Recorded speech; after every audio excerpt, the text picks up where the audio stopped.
Hello everyone, I'm Alberto from Lobos. And in this first masterclass on dog socialization, we're going to analyze part of the session we had with Crep, which is this 8-month-old mix of Malinois and Dutch Shepherd that you see on the screen. We're going to talk in detail and depth about the issues that arise from not understanding and not knowing how to read play frequency in dogs. This means that a dog at 3, 4, or 5 months old has energy and socialization frequency. It's very high, but it's harmless for adult dogs. That is to say, an adult dog can stop or reduce the intensity of the game very easily. While if the dog transitions from the puppy stage at 3, 4 months to 8, 9, or 10 months old without having the ability to change the state in which it socializes and lower the energy with which it interacts with adult dogs, this can lead to the issues that many people face, and they tell us about when they come to the shelter. The energy with which he socializes with adult dogs, as this can lead to what many people have problems with, and they tell us when they come to the shelter. That when your dog was a puppy, your dog was with many dogs and socialized very well. But when the time came, at 7, at 8 or 9 months old, suddenly, during a chance encounter with an adult dog, he was marked or bitten, and from then on he began to show signs and problems of reactivity and aggression when socializing with other dogs. The dog hasn't learned the socializing frequency with adult dogs, and if the experience is negative, handlers must calm them or problems arise. Now, let's view images from the dog education session with CREP. Caden is the first to interact. If the handlers also don't have the ability to bring them back to a calm state, then they start showing problems. And now, let's start looking at images from the dog education and socialization session with CREP and our working dogs. The first dog to interact with the dogs coming to the session is always Caden. Caden is a wolf dog, a master in the art of socialization and inducing states. Here we're going to see Caden's entrance on camera again, slowly, just with its directionality, coming in sideways instead of head-on. The type of trot it communicates to Crep the state and gives him enough time to know that socialization is about to happen. And here we see how, even though physically it might seem like both dogs are in the same state, the type of trot it communicates to Crep the state and gives him enough time to know that socialization is about to happen. And here we see how, even though it might seem like both dogs are in the same state physically, you can see how Crep comes out really quickly. Its vibration frequency is too high, and like Caden, it endures the onslaught stoically. Caden's job is to hold his ground. Now we see the second time that Crep is unable to hold his ground to contain the vibration frequency that increases their excitement. And as we repeat, Caden, your work, it's about maintaining a calm state so that Crep has the chance to generate it, keep it, and thus be able to socialize with the other dogs at the shelter. Here, we see it again.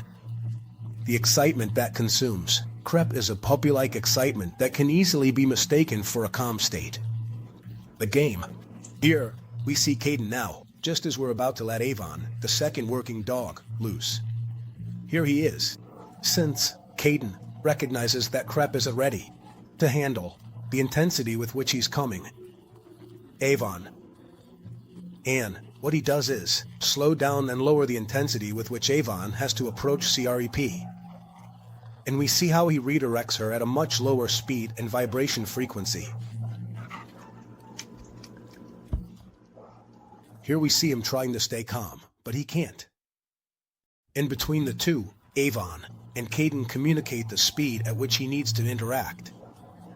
We repeat, they make the dog understand that with that vibration frequency, it can't socialize with the other dogs at the shelter. Here we see how both of them mark and communicate in a delayed manner, creating time and space for them to create. He gets the chance to sniff around. Even with all three in the same position, you can clearly see how. There we see how Crep's energy is still way too high. We repeat, it's a dog that's transitioning from 4, 5 to 6 months old. His transition from puppyhood to adulthood with the same energy. And that's not suitable for socializing with adult dogs.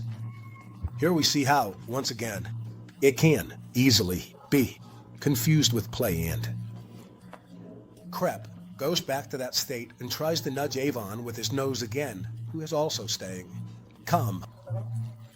Now, we're going to see this last sequence with Gala without any interference from us. I'm going to leave the whole sequence so you can evaluate and try to diagnose what's happening before I analyze it.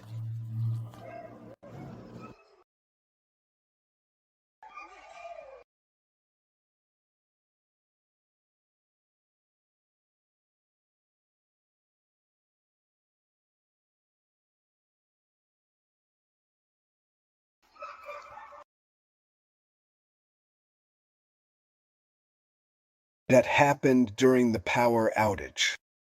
Explain now.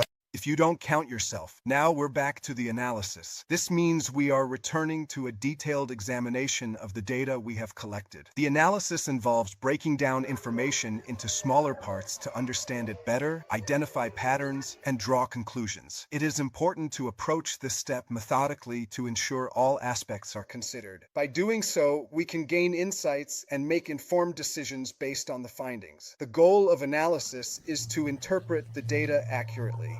Here you can see how Crep no longer has any ability to regulate his own energy in the presence of Gala. As Caden recognizes him and approaches, I want you to see the work that both Gala and Caden are doing with him. And since Crep, which remains at that puppy frequency, does not have the ability to regulate its own intensity, here you are going to see, again, repeated in slow motion, how Crep throws his snout at Caden's snout and how at the end he lifts his paw and rests on it. This is no longer welcome behavior among adult dogs. And now here is what you see as Caden, who decides to use the same intensity or the necessary intensity to bring Crep down a notch. Once he opens his mouth and gets to Crep's neck, you can see it. He just backs off. This is the work of a master dog. This is the work of a master dog, a balanced dog, an energy-inducing dog. The intention is not to bite. The intention is not to be aggressive. The intention is simply to tell and communicate to the dog we're working with that the intensity and frequency of vibration he's in isn't suitable for socialization. Caden doesn't need to bite. Once he gets to the neck, he just backs off. And right now, my job is to help Crep stop. And here we see that once he stops, Caden returns to that calm state that Crep needs to reach. The intention was never to bite.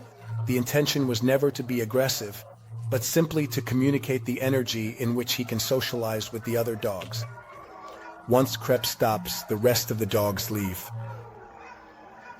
There I am, explaining to his handler how he's seeking physical contact with me to reach that state of calm. And at this moment, once we've done the socialization with Caden, Gala, and Avon, we see how Mar is with Crep before I bring out a small pack of 10 to 15 dogs. And now you can see that once Crep has recognized the energy or frequency of vibration in which he can socialize with adult dogs, hang out with Crep before I bring out a small pack of 10 to 15 dogs. And now you can see that once Crep has recognized the energy or frequency of vibration in which he can socialize with adult dogs, he does it with the help of his handler without any issues.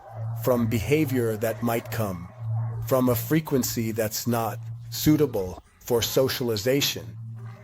You have to know how to understand play, and once we've been in a calm state, we can access it.